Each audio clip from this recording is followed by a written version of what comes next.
Stefan Verstappen, welcome back to the Russell Scott Show. Hi, Russell. It's good to be back with you. Stefan Verstappen is a Canadian author, researcher, and adventurer. He has written 8 books, including The Way of the Warrior, The 36 Strategies of Ancient China, and The Art of Urban Survival. That last title seems rather timely, considering the widespread rioting in the States. And now the mayhem begins. How to survive it? Let Stefan be your guide. Stefan, Thoreau said, "The devil finds work for idle hands." Is this simply a case of pent-up frustration? No, this is a case of orchestrated chaos. This has all been set up. The same with the pandemic, the phony virus scare. There are documents going back almost 50 years written by the Rockefeller Foundation where they were so prescient in being able to accurately describe everything that is going on right now, everything from the social distancing to making people wear masks to closing down the economy and the borders. And listen, this is a 50-year-old plan. It's one of many plans that these people put together. And, it's sort of like a mix and match bag of what kind of disaster do the rulers of this planet want to inflict on us. So they had the pandemic plan, and that worked pretty good, but it's fizzling out a little bit as people are realizing that it's all just a hoax, and it's certainly not dangerous enough to cause the entire Western developed world to enter into what will no doubt be history's greatest depression. So sort of to distract from that, George Soros in his castle somewhere has said, given out the order, release the Negroes. And they put that plan into place. And that's what they've done. It's all riled up. It's all pre-planned. Look at the media. They're all race baiting. And they've been race baiting, for years and years and years. Everything is always about race and identity politics. And then undercover police officers mixed in among the protesters, and they're breaking windows and they're setting fires and they're egging everybody on. So, they got everybody riled up. So between the media and the propaganda and the undercover infiltrators and the police and listen, these guys snap their finger and there's riots in every city in the country. That's all they have to do. It's already planned out. Everything's in place. They can make it happen today, tomorrow, next year. They decided to make it happen this week. So that's the plan with the riots. The mobilization of the sheeple. Absolutely. They play us like an instrument. People have no idea. Well, those maybe some of your listeners do, but everything we've been taught, everything we see on TV, everything we read in books, all of it has an agenda. All of it is propaganda in one form or another. If it's not propaganda, then it's marketing. And it's all meant to keep you stupid and divided and fighting with your neighbor and fighting with your family because your family didn't vote Trump and your family didn't vote Hillary or whatever. It's just meant to divide people because it's the oldest strategy in the world. Now, I wrote a book on strategy called The 36 Strategies of Ancient China, and I did years of research into strategy and tactics. I read all the great history books, on it. I read, Machiavelli, I read Sun Tzu, I read Sun Wu, I read Clausewitz, and I studied it intensely, strategy and tactics, because, everybody wants to be a success. Well, being a success involves using strategies and tactics to get what you want. So that's one of the reasons I was researching it. The other reason was I wanted to warn people about the tactics and strategies that will be used against you by criminal elements. And the biggest criminal element is your own government. So your government knows all these strategies. They know all these tactics. One of the most primordial tactics or strategies is divide and conquer. And they've been using it on us for 60 years. They came out with feminism. Now men and women can't get along. Men are going MGTOW. Women hate all men. Men hate all women, thanks to feminism. So, okay, great. We've divided the sexes. Now, let's divide the family. So they invented back in the 50s the concept of a teenager. 100 years ago, nobody would know what you were talking about, a teenager. But they invented this whole concept of a teenager, and through hundreds, if not thousands, of movies and television shows, they showed or they portrayed teenagers as being really obnoxious and rebellious against their parents.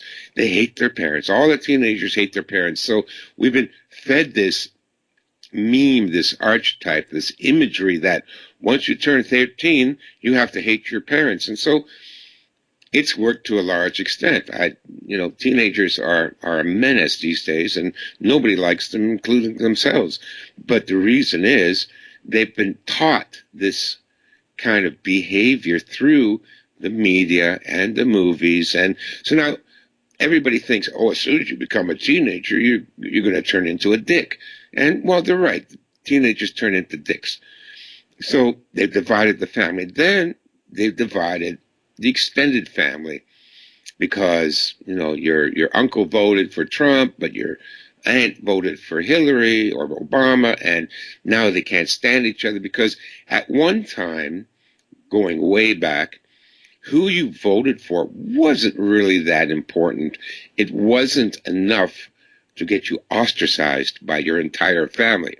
Now, if you don't vote like the rest of the family, then you are scum. You are crazy. You are evil. You're a Nazi. You're a communist. You're this. Okay, a mission accomplished. They've divided the family with this political sideshow, which I call professional wrestling. Oh, they hate Trump. Oh, they like Obama. Look, none of this matters. It's all fabricated out of nothing. The agenda of the banking elite is still on track for their goals, which is, of course, mass control and enslavement of the human population. So it doesn't matter who you vote for. I think it was Mark Twain that wrote, if voting changed anything, they would have made it illegal. And I agree with him. Absolutely, voting changes nothing. I mean, we got Justin Trudeau here in Canada. I never thought I could hate a politician more than I hated George Bush, because that guy was just a total idiot. He was like the village retard, and they dressed him up in a suit and pranced him around. It was so obvious. But wait a minute, we now have the village retard and soy boy, and I liken them to the movie Zoolander. He's Zoolander. Give us the blue steel stare, Justin, and talking to the camera and tell us how you care about Canadians. Oh my God, he's not even a good actor, even though he was a theater student or something like that. He failed at that too. The guy failed at everything except spending his mommy's money. It doesn't matter though. Because if we had that other soy boy, what's his name? Andrew Scheer. Oh my God, this guy, but would I trust this guy to lead a Girl Scout troop across the street? I mean, he looks like a weakling. He's just this pudgy, mild-mannered milk toast, as deep as a plate of milk. I mean, it's just, again, another nothing. So if he had gotten into power, they still would have locked us all down. All this destruction of the economy and society would still happen, and now I'd get to hate him. But they got Trudeau in, so I hate him. But just because the guy's a pathological narcissist, everybody can see that. It's so obvious, And anyway, so the voting doesn't matter, but it does succeed in turning families against each other, in turning communities against each other. Then they rolled out the identity politics. Listen, I grew up in Canada. I was part of the creative community. I worked as a sound engineer. I dated movie stars. I was in the theater crowd. I was the first sound man for Yuck Yuck's comedy cabaret. So I hung around in the theatrical community. I knew lots of gays, Nobody hated gays in the 60s and 70s. I never heard a disparaging word against gays. Yeah, some of the street kids would call you a faggot, that was meant to be an insult. But really, gays weren't persecuted. I didn't know anybody that hated gays. But now, identity politics. Oh, the hate against gays, and now the gays have to be suspicious of the straights because they've been taught by the media that straight people hate them. So now they're all paranoid. Straight people hate us, and now the straight people are going, well, geez, the media keeps telling us we hate gays. Maybe we should hate gays. It's all fabricated. Then there's the race relations, the race card, the race baiting. This is probably the worst of the divide and conquer techniques, because now suddenly everybody is has an ethnic identity. Listen, when I grew up, the immigrants that everybody was talking about were Italians. And what they were saying was like, oh, look at those Italians. They're growing tomatoes in their backyard. That was the extent of racism in Canada in the 1960s and 70s. Oh, my God, those Italians, they're picking dandelions. Did you see that old woman? That was the extent. Now, oh, my God, we're all KKK, neo-Nazi, frothing at the mouth racist. The immigrants to this country are taught that the white people hate them. I never heard anything like that growing up. Nobody ever said anything about the immigrants. No white Canadian ever said, oh, I hate the Pakis, I hate the blacks, I hate. I never heard it. I've never heard it from anybody. But when you listen to the media, which is, again, controlled by the bankers and it's all part of the agenda, oh, my God, everybody hates each other. Oh, we have a crisis of racism and hate crimes. Look, all of this stuff is meant to keep us all divided. So now we're all bickering and fighting amongst each other. Men against women, immigrants against Canadians, black against white, straight against gay. Everybody's got some reason to be bickering and fighting against each other. And meantime, the real psychopaths that run things, the bankers, the big corporations, they are instituting a level of slavery that even George Orwell couldn't comprehend. And we're just going right down that path. We're all going to be good little slaves. And if they succeed in the next year, human civilization will be a horror show for the next 500 years. Today's Clint Eastwood's 90th birthday. 90, wow. Yeah, a man's man. Are there any real men left, Stefan? And what makes a man a man? Well, there's a few real men left. They're scattered, few and far between. I think there might be 4 in all of Canada. The United States has a few more. There's more in France. At least these people are out there protesting every day for a year and a half now. So they got some balls. What it takes to be a real man. Now, first of all, to be a real man, you are public enemy number 1. Everything that you see through the media and the books and the plays and the movies and the news show and is aimed at destroying authentic masculinity. Now, a real man is somebody that is confident but not overconfident, is strong but not a bully, can critically think but can also change his own mind if he's presented with evidence to the contrary of his previous opinion. Somebody that is courageous but not reckless. Somebody that is gentle as well as strong. You see, I've always believed in the Chinese concept of balancing the yin and the yang. So when I taught martial arts, I taught self-defense, I taught how to break arms, I taught my students how to kill as quickly and efficiently as possible. Now, I knew that because I spent a lot of time studying anatomy. So I have some pretty good medical skills, and I've got a good idea of anatomy and the way the body works, which allows me to become a more efficient killer. And so I would teach people to kill. But before I would teach you to kill, I would require them to get a certificate in first aid. I mean, you got to balance it. My Kung Fu teachers in Hong Kong and in Taiwan, both of them, their primary occupation were doctors. They were Kung Fu masters. They were famous. They came from a long lineage. But their long lineage in the Chinese tradition was a kung fu master was also a healer.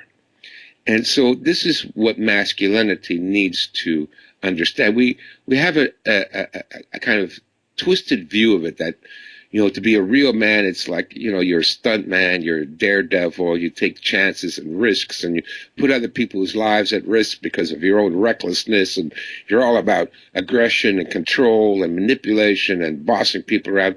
Well, that's not masculinity at all.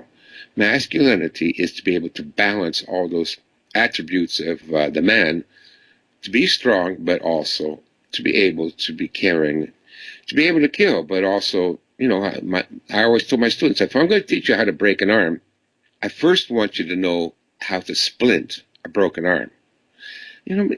This is the yin and the yang. So if you're going to be strong and powerful, I need you to learn how to be meek and humble too. So I can be meek and humble. I am naturally meek and humble, but I'm not weak. Most people that are meek and humble, it's because basically they're weak inside. But I'm not weak inside. I'm very powerful. But because I'm powerful, I have no fear of appearing meek and humble. So it's the balance, and that's what a real man is. And a real man must have multiple skills, multiple talents. Really, the ideal for me of a real man is someone like Marcus Aurelius, the Roman emperor, or Leonardo da Vinci. You got to understand, these guys, yeah, they were brilliant, they were leaders, they were superb athletes. I mean, these guys were tough. Even Leonardo da Vinci, we only see the drawings of him as an old man, but apparently he was an excellent athlete well into his 60s. So he wasn't just all brainiac either. It's the balancing between the masculine and the feminine, which is what makes a real man. But if you're a weakling, if you're an idiot, you can't be a real man. If you have limited skill set, you can't be a real man. I mean, a real man knows how to fix the car, knows how to bandage a broken ankle, knows how to clean a firearm and safety check a firearm, knows how to set a trap, knows how to fish, knows how to hunt and backpack and canoe, but at the same time can do some electronics, and he can sit down and play some music on his guitar and do a painting. This is what in the olden times was called a Renaissance man, and it was the highest ideal that the great men in the Middle Ages aspired to, was to be, a scholar, an artist, a musician, but also a warrior, a swordsman, a leader, somebody who understood technology and engineering. This was required. This was the basic educational curriculum of people in the 14th and 15th century. We've lost all that. We know nothing about being a Renaissance man because those type of men are a threat, once again, to the psychopathic bankers and corporations that control this country. They do not want real men. They don't want men that have multiple skill sets, that are courageous, that have self-confidence, that can be natural leaders for the people. They hate that. So everything in their power has been turned to destroy even the concept of a Renaissance man. And so now, ask anybody on the street, what's a Renaissance man? No one can give you an answer because they don't want that. The people that control the world, George Carlin, they don't want that. They just want useful, obedient slaves, just smart enough to run the machinery and too stupid to figure out how badly they're being screwed over. And so a Renaissance man, real heroes, real warriors, real leaders, would not put up with that nonsense. They wouldn't put up with this pandemic nonsense, stand 6 feet apart. It makes no sense because, first of all, a real warrior would have some understanding of medicine and would know, like I knew instantly, that this mask does not prevent the transmission of a virus. It doesn't do anything. Standing 6 feet apart does nothing to prevent the transmission of a virus. And so we have now castrated the entire country, thrown millions of people into unemployment, destroyed hundreds of thousands of businesses for a lie that if people had been given a proper education would have seen through immediately and would not have complied with. So that's what a real man is, Scott. Russell. No, I said Scott. Well, Scott's my last name. I know. Then you call me Mr. Scott. I know, Russell. On our last podcast, the masks do nothing. You advocated for physical distancing. So how do you reconcile that with what you've just said? Well, I've changed my mind on that. I think, and that was quite some time ago, but that was early January. I now changed my mind on that. Listen, I've always practiced social distancing for the last 20 years because I don't want to get a cold. I don't want to get sick. Most of this transmission is through contact between an infected surface, your hands and your face.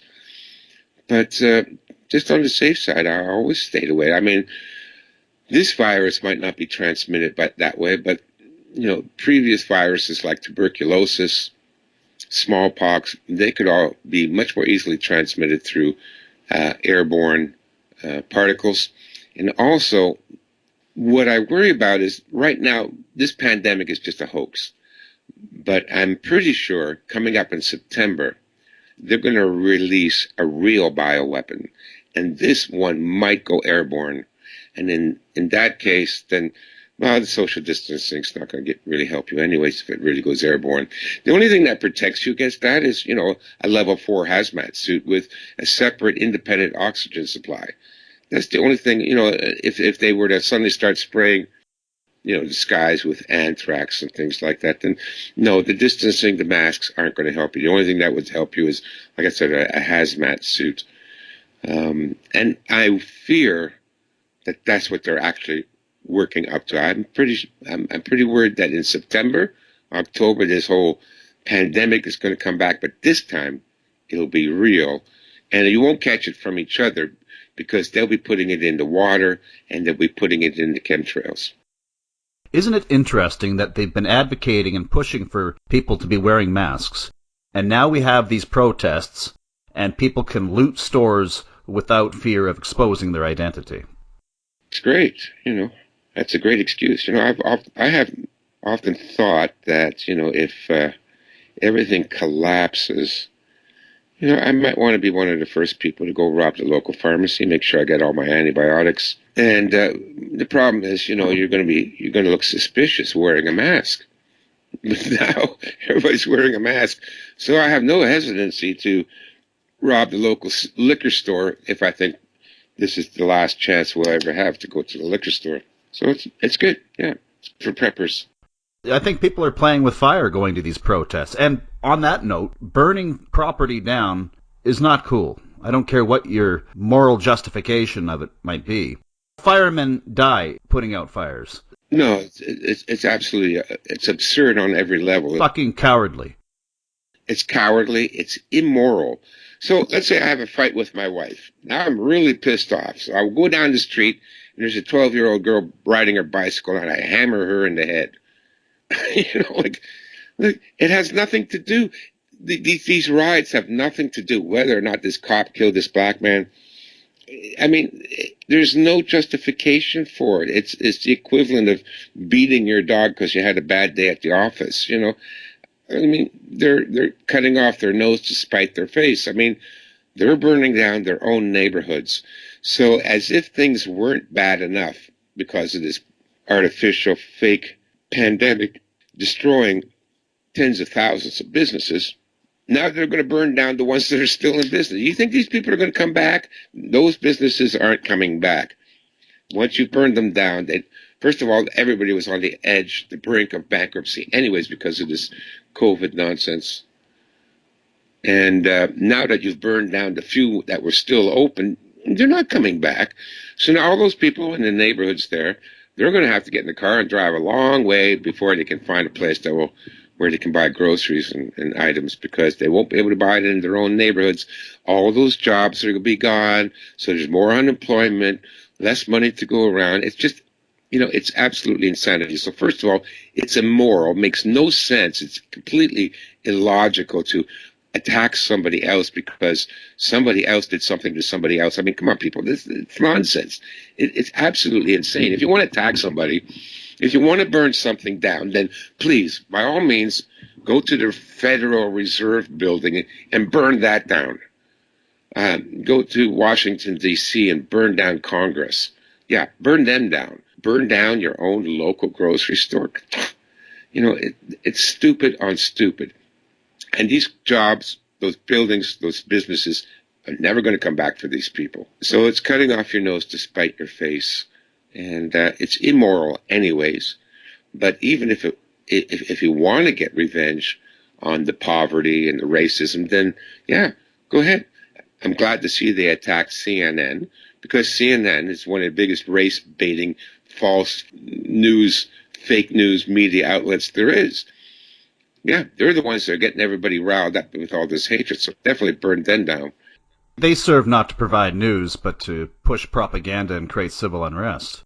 I noticed they never publish stories of white people getting killed by cops, which happens somewhat disproportionate to blacks, I will admit that, but it does happen. No, it happens more than it does to blacks. More white people are killed by police in the United States than black people are killed by police. Those statistics have been out for years and years, and it hasn't changed now. There's a reason for that. First of all, police officers are hesitant to shoot a black person because of exactly what you've seen. Every time a police officer shoots a black, it's in the 24-hour news cycle. There's protests, there's riots, there's investigations. The guy's, murder charges might be laid against the police officer. So they're hesitant to kill blacks. If they kill a white person, nobody cares. There's no riots in the street. When was the last time you've seen people burning down cities because a police officer shot a white person? Never happens.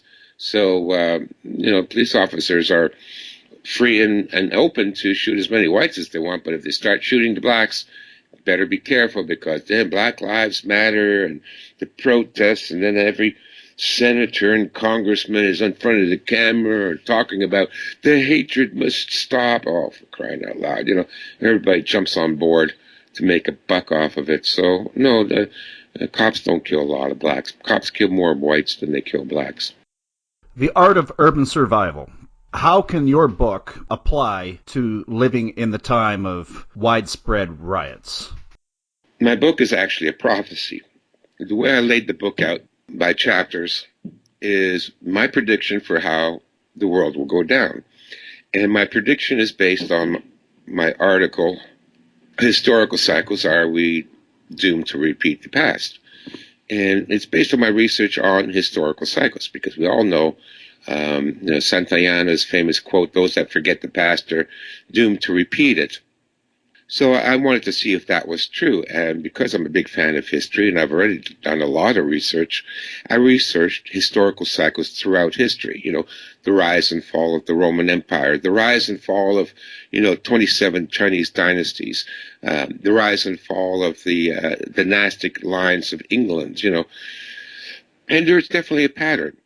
And so what happens is there's basically 4 stages, the founding of a civilization, the early ages of building and pioneering and building the cities and exploring the country, which transforms into what's known as the intellectual age, where that's when colleges and universities are built and publishers are established and universities are established.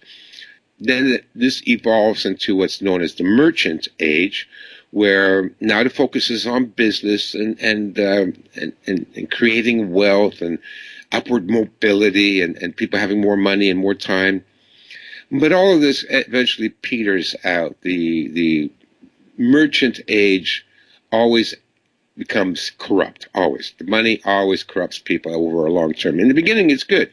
If you were an American worker in the 1940s, the future was rosy. You were going to get a pension, you were getting good money. Even a guy that worked as a milk delivery man could afford to keep a house and kids and a car, and he could afford all that. But eventually the greed and the corruption sets in, and then you are on the downward slope of civilization. Now, what happens as you go through the downward slope of civilization? Well, the first thing is a propensity of psychopaths. So, chapter 1 of my book, The Art of Urban Survival, is a chapter on psychopaths. And I made that chapter into a video which went viral. It's already 10 years old. I've had over 750,000 hits on it. Defense Against the Psychopath.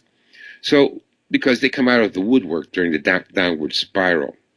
Can't explain why, whether the environment creates more psychopaths or more psychopaths just happen to be born at that time. But anyways, you have to understand that the greatest threat to every person on this planet is your local psychopath, because they're the ones that prey on you. They're the ones that will steal your money, that will rape your children, that will murder you, that will do home invasions, they're the ones that are the predators. They live off of the rest of us. They're basically parasites and predators, and those are psychopaths.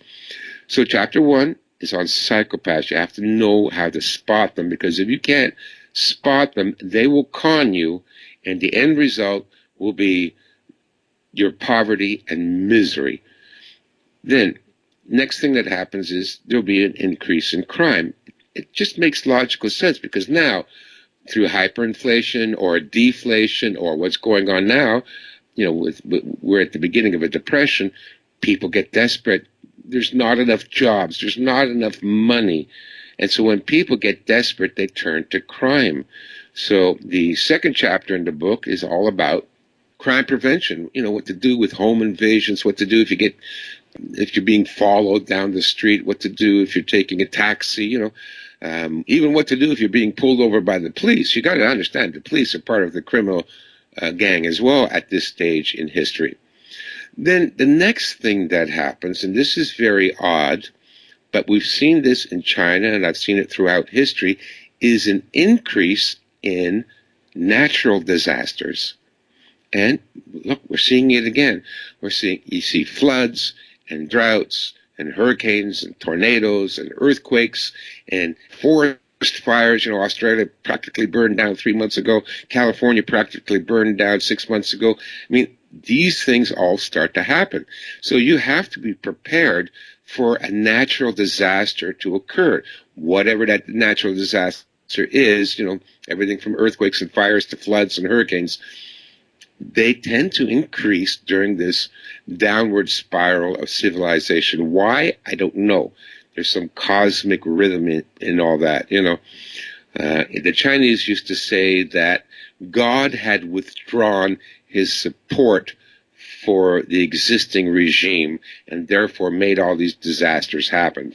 So I don't know. Maybe they're right about that.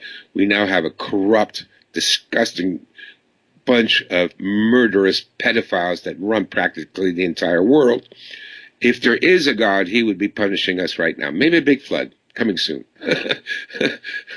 Because this always happens at that stage. So the book then covers what to do under all these types of circumstances. Included in my book, in the chapter on natural disasters, is a chapter on pandemics. That's another thing you see during the downward spiral of civilization. Under the category of natural disasters are epidemics and pandemics. Always occurs. We've seen this in the Dark Ages with the Black Death. The fall of the Roman Empire after all that corruption just destroyed Europe, and then suddenly the Black Death moved in and decimated hundreds of millions of people. I don't know why it happens like that, but it always does. Then finally, the third category in my book is man-made disasters. And this always happens. Now, what happens in man-made disasters I have a chapter on it in the book, The Art of Urban Survival. There's a chapter on how to survive riots. Of course, it's a natural progression. You've got a corrupt government. The economy starts to stagnate and finally collapse. Now you've got things like hurricanes and droughts and food shortages. So people are angry, they're hungry, they're starving, they're desperate, they have no money, they have no food, they turn to crime, and then they get hit by the natural disasters. So what's next? Well, they start to riot. The government's not doing enough. Well, of course, the government never does anything good anyway, so of course they're going to start rioting against the government. Hence, the National Guard and the increased militarization of the police. I mean, look, the psycho bankers that are controlling everything, they know all this. I mean, if I figured it out, they certainly figured it out with their billions of dollars in research. So that's why over the last 40 years, you've seen police officers being portrayed from Andy of Mayberry to, the Terminator, you know, because they want to increase the militarization of the police, because they know people are going to go nuts and start burning down cities. And well, here we are with the riots. Included in this chapter is martial law. I just put out a video from that chapter called How to Survive Martial Law. And look what happened. So we got the riots, we got the pandemic, now we got martial law. Listen, whether they call it a lockdown or whatever, the actual effect is that it is martial law. You can't do this, you can't cross the border, you can't go to work, that's martial law under the guise of helping you. We're just trying to save you. Oh my God! Please save it. Save it for somebody stupid enough to believe that nonsense. It is martial law. And then finally, the last chapter is how to survive war, because that's where this is all heading. We're going to be in a third world war, probably by the end of this year. With who? I think with China. That's what people are saying. Well, first of all, China is run by the New York banking houses. The Chinese people have no say whatsoever in how their country is run. They had no say for 80 years. The communists took over, and that was that. The communists were funded by the same people that funded the Bolshevik Revolution in Russia in 1918 or 1917. Same people funded the Bolsheviks, same people funded Mao Zedong. And for the same purpose, to create this massive country of mind slaves, indoctrinated programmed worker bees that will do anything they're told. That's what was the point of that. Was the whole purpose of communism. So the Chinese people have not had a say. I'll have to admit, I don't like most of the people from mainland China, but it's not their fault. If you had 8 generations or 4 generations of people that were programmed by communists, and you might as well say Nazi, because at this stage they're both the same. The communists in China, they're worse than the Nazis ever were.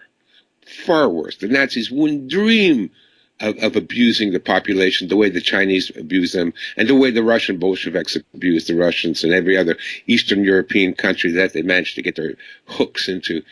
So the Chinese people have no say in how their country is run. Neither do you and I, Russell. We've got nothing to say about how Canada is run. We can't even protest having to get a fishing license. We can't go and stick a hook in the lake here and catch a little fish without the government coming down on us. We're in the same position.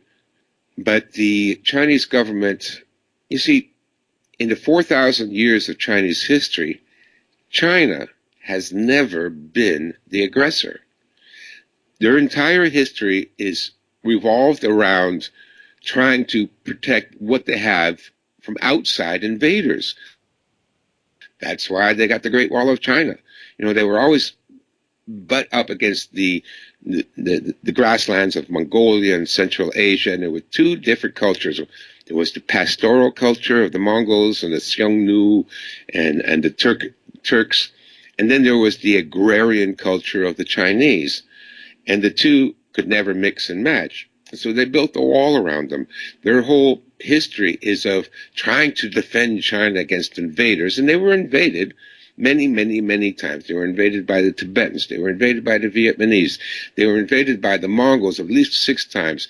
And the last time they were invaded by the Koreans, and the last time they were invaded by the Manchus, who took over China. And the Mongols took over China. So they have never been an aggressive country. They never even allowed Chinese people to visit outside of Canada. They locked it down.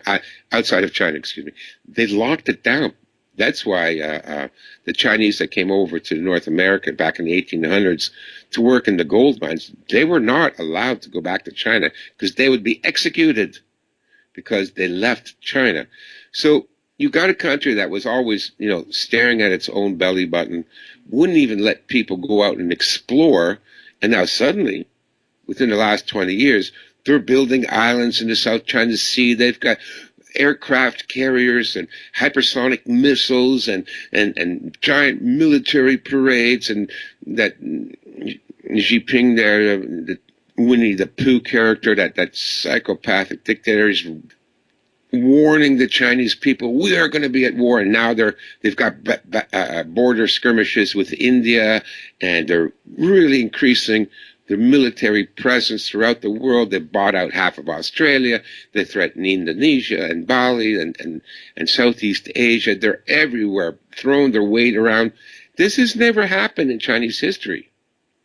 So there's something very seriously wrong that's going on. And what I think it is because they're controlled by the same people that funded Hitler, that funded Stalin, that funded Mao Zedong. The same group of psychopathic bankers are instituting this. Now, why?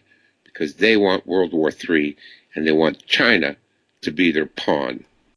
If war with China comes to pass, do you feel that Donald Trump is the best president to be in charge of the military in this situation? I mean, we have an election, not we, but the Americans have an election in November. If it's between Joe Biden and Donald Trump, who do you think the better leader would be? Jesus Christ, Biden can't even change his own depends, The guy is done. This guy sits on, on radio interviews, makes no sense, and then he shits himself. Everybody said, oh, it was a fart. No, that was one wet fart, if you ask me. It didn't sound like a fart. It sounded like he shit himself. This guy's out of it. But I don't think we're ever going to make it to an election, because the Democrats, the leftists, the communists, the bankers are going to tear the whole fucking country down long before that happens, because they have. Why else would they field, that whole Democratic convention and all there wasn't one candidate that stood a snowball's hope in hell of winning anything. They were just, where did they get them? I don't get it. Looked like I don't get it. You've got 300 plus million people living in the States. This is their best. What? It's impossible. Exactly. What? So it's impossible. So, there's no way that, but listen, like I said, this whole politics, it's a professional wrestling show. So it doesn't matter who they put up against Trump, because none of it matters anyways. Yeah, who's going to be the best? Well, none of them. You know what really turned me on, clued me into psychopathic behavior, was studying World War I. And even World War II. Was Roosevelt a good leader for war? He murdered millions of people, Roosevelt. The guy was a bloodthirsty, psychopathic nut job from hell. He destroyed the economy by crashing the system in the 1930s. That was Roosevelt's doing, but not him. He was just obeying the orders from the central banks again. And then during and after the war, they ended up murdering millions of their own people. But now he's lauded as, the great hero, the great leader. No. World War II was another complete fraud. I mean, the Nazis weren't going to invade America. Nobody died fighting for freedom in America. Trust me, it never would have happened. Nobody can invade North America. The logistics alone would be impossible. There's no way any country in the world could ship an army across the ocean and supply them with ammunition and food and medical, and have enough people to spread out through all of North America, a country where every person has 2 firearms, per capita. There's no way anybody could ever threaten our freedom from outside. However, from inside, the old saying, the traitor within the gates is far more dangerous than the greatest standing army outside the walls. And we are a country that's riddled with traitors. They're called psychopaths. They're called bankers. And they have destroyed us. They have eaten us out from the inside. And that's who's taken over the country. But nobody ever, for a moment, had to worry that Japan or Germany was going to invade America. That was all nonsense. History is written by the victors. And so, of course, it makes it sound like, they just wanted to invade America, despite the fact, even the Japanese admiral said we would never land troops on America because behind every blade of grass would be an American with a rifle.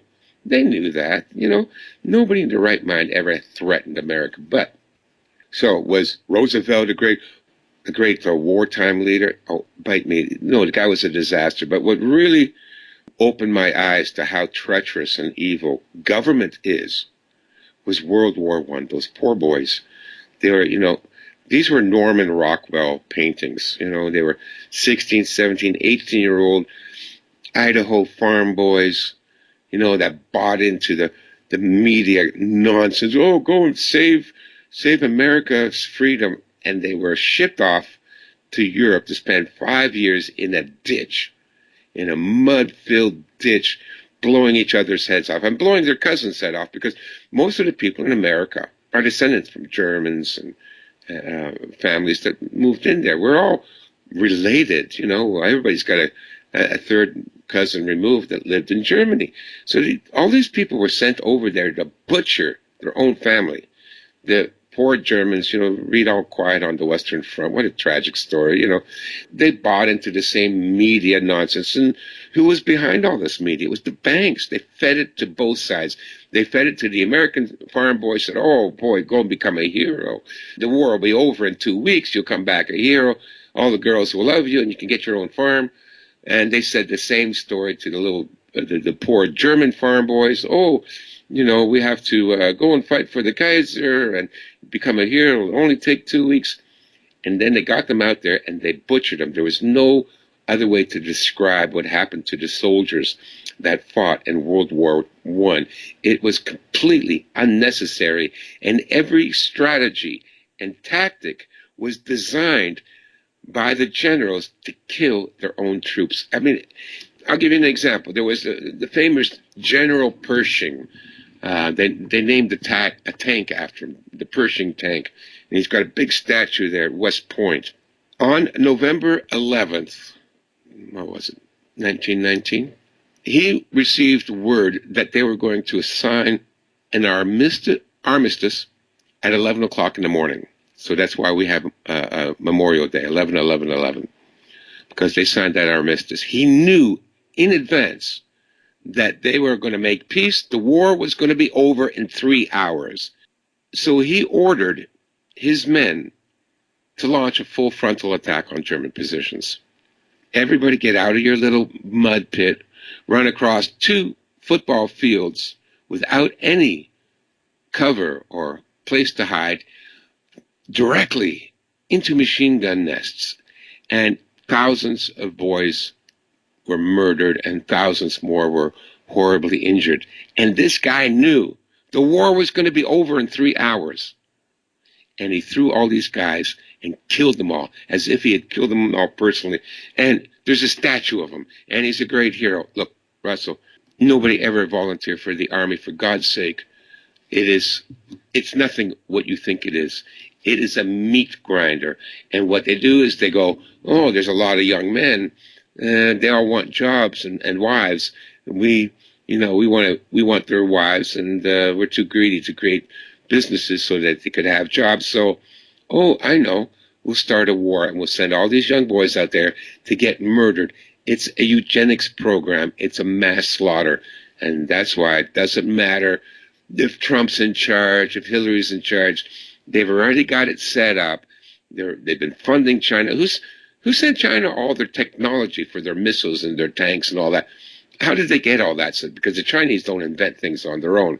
They're not very creative. They're not inspirational. Well, it all came from America. They sold them the tanks. They sold them the missiles. They sold them the plans and the technology to create the aircraft carriers. This is set up, and it's set up to kill a lot of people, and that's all it's meant to do. Just a quick correction. Armistice Day was 1918. Right. I get asked this question in my personal life because I have very similar views to you. And people ask me, well, what does government gain from the destruction of its own economy? Why would they do this? Well, when you talk about government, what I want people to understand is it's about 300 people, 300 families spread out throughout the globe. They run every government on the planet. They run Japan. They run China. They run America, Canada, Australia, New Zealand, France, Britain, Holland, Norway, Sweden. They own it all. Only about 300 families. Now, these 300 families, they are psychopaths. They are genetically and epigenetically and eugenically designed to produce psychopaths within their family. That's why all these big elites, they abuse their own children. They rape and murder their own children. They rape and murder other children too, but their own children are not immune from it. And the reason they rape their own children and abuse them and torture them is because that will help to turn them into a psychopath. Now, they probably already have a genetic disposition. Anybody born into a family line that's owned billions of dollars for the last 300 years, there's a good chance you're already going to be a psychopath. You're genetically predisposed for that. Also, another big genetic predisposition to psychopathy is to genitally, sexually mutilate baby boys, if you know what I'm talking about. You know, this is blood ritual that most of these people have by slicing off the foreskin of infants without anesthesia and then having some old man put his mouth on a bleeding penis. I mean, come on. You know, this is, a Texas Chainsaw Massacre level of sickness and depravity and psychopathy. But they do that because they know that will create better psychopaths. Now, when you read chapter 1 of my book, The Art of Urban Survival, when you read that chapter on psychopaths, I explain very clearly and easily that the psychopathic mind is completely opposite of most of us, of normal, healthy human beings. And psychopaths love misery and suffering. They watch it. You know, I used to teach at the police college here in Brampton, the OPP, Ontario Police College. I was teaching first aid and CPR because they all had to get certified, and so I was the college instructor. And I was good friends with a lot of the cops. And I remember asking one of the sergeants, I said, listen, in all your time on the police force, what is the most disturbing thing you ever saw? And he said, oh, I can tell you that. He said, I was working border patrol. We had seized a shipment of snuff movies. And I asked him to describe what the snuff movie showed. And I cannot repeat it because people will have nightmares for the rest of their lives. Basically, if you ever seen the movie Hostel, that's a real thing. There are people that will pay a fortune to watch movies of women and children being tortured to death slowly over a period of days. There's big money in that because that's what psychopaths are. They love that stuff. So why would the government destroy the economy and throw everybody out of work, and so that we have riots and murders and crimes and starving people and drug addiction and drug overdoses and alcoholism and rapes? And because they like it. They love that stuff. They pay money to watch it. They pay money to join clubs where they get to do it to other people, where they get to tie down little children in chairs and carve them up with razor blades. They pay big money to do that because that's what psychopaths do. And if you don't understand psychopaths, then none of this makes sense, because you're saying to yourself, why would they do that? You know, you're destroying the economy. Oh, don't you want to be rich? Look, they're already rich. They're so rich. It doesn't mean anything to them. The money means nothing to them. But what they like to do is they like suffering. So that's why they're doing it. All this misery, all the unemployment and the OxyContin overdoses and the drug addiction and the prostitution and the child abuse, and all of it is for one reason, is that psychopaths enjoy it. And these psychopaths happen to run the country. So which gets me back to the riots. If you want to burn down something, go burn down the Federal Reserve and go burn down the New York Stock Exchange and go burn down the Rothschild House and the Rothschild Mansion and Goldman Sachs, burn them down, because those are the people that have caused all of this. And they do it because they like it. It's a thrill. Wow. Was that a little bit too real? Oh, it's okay. That's what it is, Russell. You know, like I've looked into this for a long time, and even still, I can't tell you what I really know because people can't handle it. People cannot handle it. They will go insane with fear and terror if I tell you what I really know about how this world works. But suffice to say, the people that run things are, I'm not a superstitious person. I am not a person that believes in organized religion. But the only way to describe these people is satanic, demonic. They're not of this earth or something, because that kind of level of evil is beyond comprehension. Even criminals, regular criminals, robbers, bank robbers, muggers, even they can't understand this level of evil. It's unworldly, Russell. It's absolutely ungodly. I have an audience question here. Stefan, considering COVID-19 and the subsequent riots, will these lockdowns ever end? No, it's going to get worse. Because, what? Like, I'm not psychic or anything, because they telegraph it. They've already told us it's going to get worse.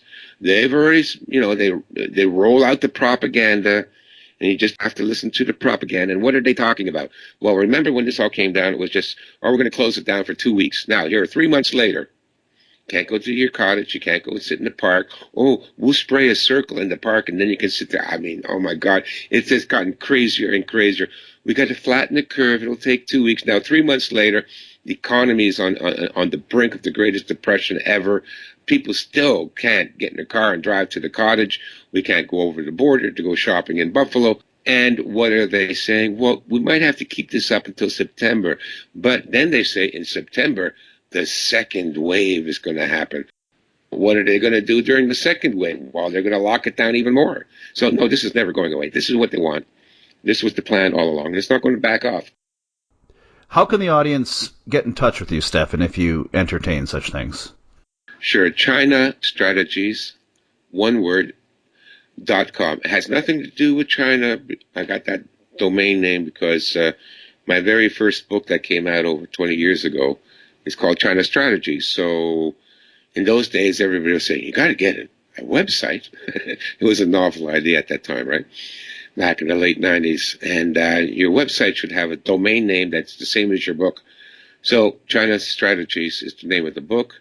And it's also the name of my website. And I never changed it because I just kept adding to it. So everything is on that website. All my videos, all my books, even my artwork and my articles, everything's on that website. So if you go there, you'll find everything. And if I might plug one thing that's an amazing bargain for people is my survival library. What I do is if you purchase all of my books in PDF as a download, I will throw in for free. I'll send you to a website where you can download it. I'll throw in for free 280 PDF books that cover every subject from medicine to guerrilla warfare to homesteading to farming to building to alternative energy. Every book you would need to rebuild civilization from scratch and to survive even a nuclear holocaust, because all that knowledge, all those skills, I've got them in those books. 280, more than 280 now. Everything from emergency surgery techniques to herbal gardens to hydroponics to wind generators. I mean, it's all in there. And if you download all those books and store them I recommend storing them on a flash drive, then no matter what happens, if you get cut off from the internet or the hospitals aren't available, medical attention isn't available, food isn't available, you will have the knowledge to treat yourself, to come up with alternative medical techniques, to grow your own food, to raise chickens and rabbits, and it's all in there. So if the worst case scenario happens and everything gets shut down and we suddenly find ourselves living in the equivalent of 1860, you will have all the knowledge you need to supply all the necessities of life in those books. So that's Survival Library. Go to my website. I put it up on the front page because it's very popular these days. And it's a good thing to have. Put it on a flash drive. And then you can plug it into your smartphone or iPad. The only extra thing you need is an alternative source of charging your battery. So a hand crank charger, or I've got solar panels. so I can recharge all my rechargeable batteries. And then you can read everything. And trust me, when everything goes down, the TV is gone, the cable TV is off, the internet's off, you're going to have a lot of time to read on your hands. Once again, Stefan Verstappen, thank you so much for being a guest on the Russell Scott Show. It's been a pleasure today. Thank you. Anytime, Russ. You take care.